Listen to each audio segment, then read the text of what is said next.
Shalom God people, anak-anak Tuhan dikasih oleh Tuhan. Bagaimana kabar kalian hari ini? Saya harap luar biasa ya, dan selalu berada dalam lindungan Tuhan. Sebelum kita mulai pelajaran kita, ambil waktu sejenak untuk berdoa dalam hati kita masing-masing.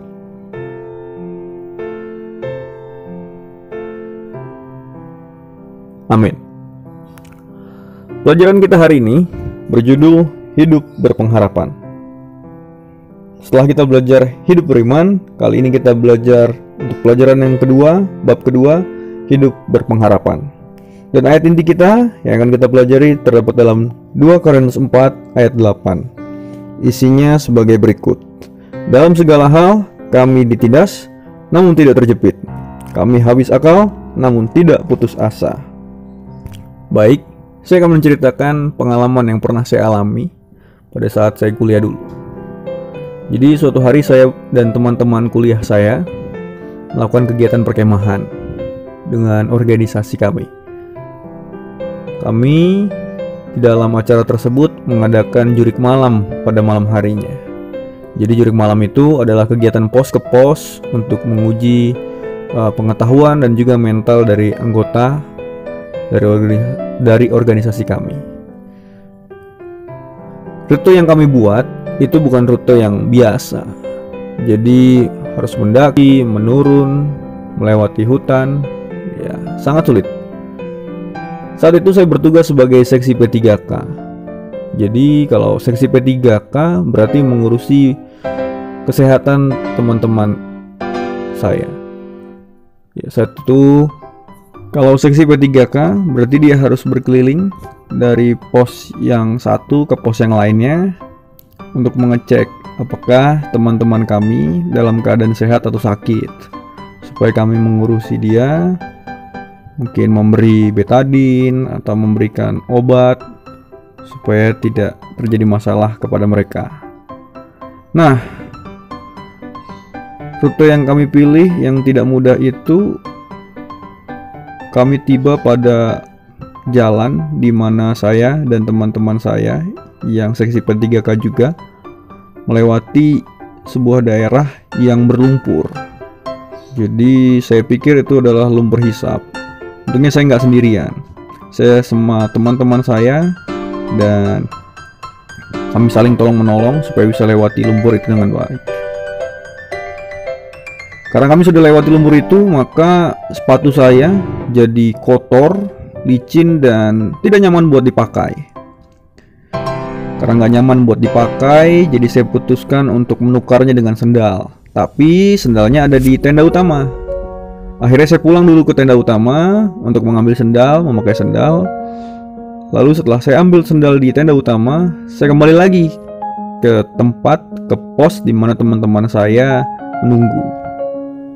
Tapi karena itu malam hari, maka tanda jejak yang kami buat itu tidak kelihatan. Sangat gelap, saya sendirian, dan susah sekali buat mencari mereka karena gelap dan tidak terlihat tanda jejak itu. Wah, akhirnya saya tersesat. Saya panik, saya stres, ya agak takut kalau ketemu sama babi hutan mungkin, atau ketemu sama ular. Wah, saya bingung. Saya mungkin gak ya untuk selamat? Karena saya di tengah hutan dan kali itu tengah malam. Ya, sekitar mungkin jam 1, jam 2. Saya panik dan akhirnya saya berdiam, duduk dan merenung. Kemudian saya ambil keputusan untuk berdoa kepada Tuhan untuk meminta hikmat dari surga. Nah, akhirnya saya ambil keputusan untuk pulang ke tenda utama, karena lebih mudah untuk pulang ke tenda utama dibandingkan dengan mencari teman-teman saya. Jadi saya coba sambil berdoa mencari jalan, meskipun sangat sulit, tapi akhirnya bisa saya capai dan saya pulang dengan selamat. Setiap orang harus punya pengharapan dalam kehidupannya. Jadi di dalam Alkitab ada seseorang yang membuktikan bahwa dia hidup berpengharapan. Jadi latar belakangnya adalah saat itu orang Israel, karena mereka adalah orang-orang yang durhaka, yang jahat di mata Tuhan, maka Tuhan menghukum mereka sehingga Tuhan membiarkan mereka hidup dalam pengasingan. Itulah sebabnya mereka dijajah oleh Babel, mereka dijajah oleh Yunani, dijajah oleh Media Persia, Mesir, dan saat itu mereka sedang dijajah oleh Roma.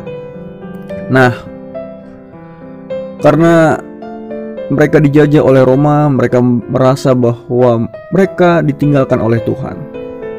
Tetapi ada juga yang percaya bahwa mereka akan diselamatkan oleh Tuhan melalui kedatangan seorang yang mereka sebut Mesias. Ada yang percaya, ada yang tidak percaya.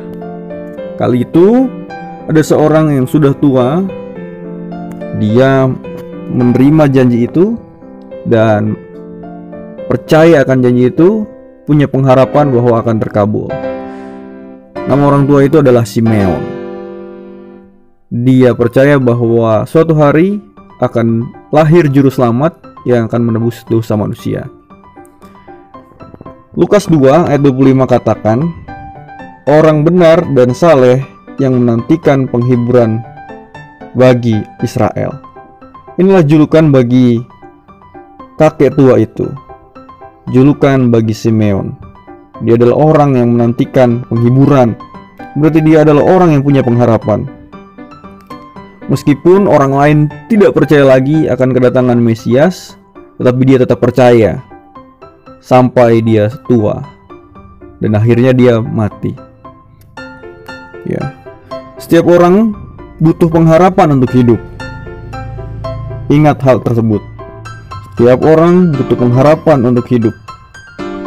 Apabila seseorang hidup tanpa pengharapan, maka sangat sulit bagi dia untuk hidup.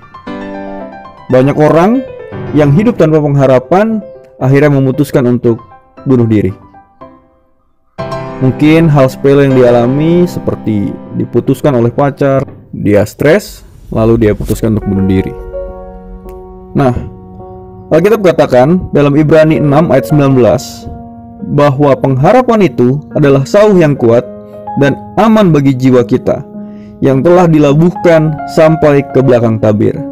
Setiap orang harus punya pengharapan dalam hidupnya.